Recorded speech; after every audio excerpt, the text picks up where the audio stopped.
இந்த Iran America போர் முடியுமா முடியாதா, அதை பற்றி கொஞ்சம் தெளிவாக்க முடியுமா அப்படின்னு சில பேர் கேட்டிருந்தாங்க.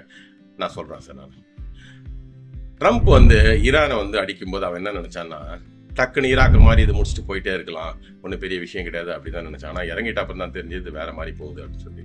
இதில் என்ன பிரச்சனைனா, ஈரானுக்கு அங்கே எதிரிங்க ரொம்ப ஜாஸ்தி. Saudi Arabia, UAE, Bahrain, Kuwait plus Israel already ரொம்ப மிகப்பெரிய வீரியமான எதிரியாவது. ஓகேங்களா, இவங்கெல்லாம் ஈரானை அடிக்கணும்னு பிளான் பண்ணியிருந்தாங்க. அது டைரெக்டாக அவங்க போய் அடிச்சான்னு வச்சுக்கோங்களேன், அது பெரிய டேஞ்சராகவும் வேறு மாதிரி பிரச்சனை போகும். அதனால் என்ன பண்ண, அவங்கெல்லாம் போய் அமெரிக்கா அடியோ, நீ அடியா, நீ அடிச்சா நீ தானே ராஜா, நீ அடி, அப்போ நாங்கள் உங்களுக்கு சப்போர்ட் பண்ணுறோம் அப்படின்னு சொல்லிட்டான்.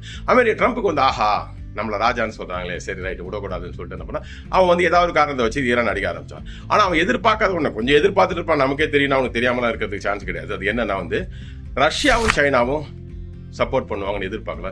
இப்போ என்ன பண்ணுறாங்க, ரஷ்யாவும் சைனா வெளிப்படையாக ஈரானுக்கு சப்போர்ட் பண்ணுறாங்க. அது இது நெருடலாக இருக்குது. போகிற வரைக்கும் பில்லியன்ஸ் ஆஃப் டாலர்ஸ் பாட்டு போயிட்டே இருக்கு. அவன் பேர் அமெரிக்காவில் கெட்டு போயிட்டு இருக்கு. சரி, இந்த ஈரானோட வாரம் முடிச்சிடலாம் அப்படின்னு நினச்சிட்டு ஒரு மாதிரிலாம் பண்ணி பார்த்தா, ஆனால் சவுதி, யுஏஇ, பஹ்ரைன், குவைத் இவங்கெல்லாம் ஒத்துக்க மாட்டேங்கிறாங்க. அவங்க என்ன சொல்கிறாங்க, அப்போ இது ஈரானை ஒழிக்கிறதுக்கு இதுதான் ஒரே வழி, இதை துவம்சம் பண்ணோம், இதை விட்டு அதுக்கப்புறம் சான்ஸ் கிடைக்காது, அதனால் நீ எப்படியாவது நீ துவம்சம் பண்ணு, நாங்கள் உனக்கு ஃபுல்லாக சப்போர்ட் பண்ணுறோம் அப்படின்னா. ட்ரம்ப்புக்கு இப்போ என்ன பண்ணுறதுன்னு தெரியல. காலை வச்சாச்சு, வெளில வரதா இல்லை அங்கேயே உட்காந்து அவனை துவம்சம் பண்ணுறதா அப்படின்னா, அவனை துவம்சம் பண்ண ஆரம்பிச்சுன்னா அந்த பக்கம் பார்த்தீங்கன்னா உங்களுக்கு ரஷ்யாவும் சைனாவும் சப்போர்ட் பண்ணிட்டு இருக்கு. இது எப்படி போகும் அப்படிங்கிறது யாருக்குமே தெரியாது. அதனால தான் ட்ரம்ப் இன்னி ஒன்று பேசுகிறான், நாளைக்கு ஒன்று பேசுகிறான், மாற்றி பேசுகிறான் பாருங்க. ஏன்னா அவனுக்கு கண்ணாமுன்னான்னு ப்ரெஷர்.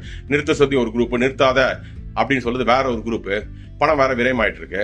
சவுதி நான் சொல்கிறேன், நான் எவ்வளோ வேணா ஆயில் தரேன், நான் என்ன ஒன்று பண்ணுறேன், நீ எல்லாம் வேணா சப்போர்ட் பண்ணுறேன், நீ அவனை துவம்சம் பண்ணு, உனக்கு தான் இதுதான் ஒரே சான்ஸ், இப்போ விட்டா சான்ஸ் கிடையாது அப்படின்றாங்க. ஸோ என்ன பண்ணுறதுன்னு தெரியாமல் முடிச்சுட்டு கிட்டத்தட்ட இடியாப்ப சிக்கல் மாதிரி ஆகிட்டு இருக்கு.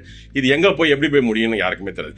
என்னன்னா கொஞ்ச நாள் பொறுத்த அப்புறம் என்ன தெரியும், இந்த போர் ஈரான் அமெரிக்கா ப்ராப்ளம் ஒரு விஷயமே இல்லாமல் போயிடும். இப்போ ரஷ்யா உக்ரைன் பிரச்சனை ஒரு காலத்தில் ஆஹா ஓஹோன்னு சொன்ன பிரச்சனை இப்போ பெருசாக இருக்கா, யாராவது பேசுகிறாங்க அதை பற்றி, அதே மாதிரி இதுவும் ஆயிடும் தான் நான் நினைக்கிறேன். அவ்வளோதான், நமக்கு பிரச்சனை கிடையாது. நமக்கு என்ன, இந்தியாவுக்கு மிகப்பெரிய ஒரு ப்ராப்ளம் தான் ஒன்றும் வராது, சிராய்ப்போட முடிஞ்சு போயிடும், அவ்வளோதான். நமக்கு தேவை அதுதான். மற்றபடி அவங்களாம் அந்த பிரச்சனையை தீர்த்துக்கணும், என்னைக்காவது ஒரு நாள் அந்த பிரச்சனை தீரும், அப்போ பார்த்துக்கணும். ஸோ இதுதாங்க பிரச்சனை.